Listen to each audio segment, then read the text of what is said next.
అయితే తెగించేశాడు ముందే. అంటే నేను ఇంతకు ముందే చెప్పినట్టుగా వీళ్ళందరూ ఎవరు ధనుంజయ రెడ్డి, కృష్ణమోహన్ రెడ్డి, అట్లాగే కేసిరెడ్డి రాజశేఖర్ రెడ్డి, ఇలా ఇప్పటిదాకా అరెస్ట్ అయినటువంటి వాళ్ళందరూ ధనవంతులు, వాళ్ళకి రాజకీయాలు పెద్దగా అలవాట్లేనటువంటి వాళ్ళు. రాజకీయ నాయకుడు ఈయన కాబట్టి ముందుగానే నన్ను ఇట్లా పట్టుకోబోతున్నారు అని చెప్పడంతో పాటుగా ఏకంగా అరెస్టుకు ముందు స్టేట్మెంట్లు, అరెస్ట్ అయ్యేటప్పుడు ఆడియో సందేశాలు, అరెస్ట్ అయ్యాక బహిరంగ లేఖలు, ఈవెన్ కోర్టులో కూడా తనే వాదించుకున్నాడు. మ్యాజిస్ట్రేట్ ఎదురుగుండా పెట్టినప్పుడు తనే వాదించుకున్నాడు.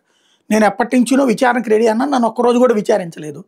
డైరెక్ట్గా కేసు కట్టకముందే నా మీదన లుకౌట్ నోటీస్ ఇచ్చేశారు. ఆ తర్వాతన అరెస్ట్ అన్నారు. ఇప్పుడు కూడా చూస్తే ఆధారం ఏంటంటే గన్మెన్ అంటున్నారు. ఆ గన్మెన్ అవినీతి నా దగ్గర డబ్బులు తీసుకొచ్చాడని చెప్తే అతనికి ఏం ప్రమోషన్ ఎట్టిస్తారు? అతను నా తరపున డబ్బులు అటు ఇటు ట్రాన్స్ఫర్ చేశానని చెప్పాడంట. అప్పుడు అతనికి ప్రమోషన్ ఎట్టిస్తారు? అతనికి 60% ఇంక్రిమెంట్ ఇచ్చి అతనికి కావాల్సిన పోస్టింగ్ ఇచ్చి అతను చెప్పాడు అన్నటువంటి వాంగ్మూలం ఆధారంగా కేసు పెట్టడం. మరి ఇంకో గన్మెన్ ఏమో ఇప్పుడు అక్కడ హాస్పిటల్లో అటెండ్ అయ్యాడు, వీళ్ళ హింస తట్టుకోలేక, మరి దాన్ని ఎలా చెప్తారు? కాబట్టి ఏంటి అన్నటువంటిది మ్యాజిస్ట్రేట్ దగ్గర వాదించుకొచ్చారు. ఇది దాని తర్వాత మళ్ళీ బహిరంగ లేఖ, అటు మోహిత్ రెడ్డి లేఖ.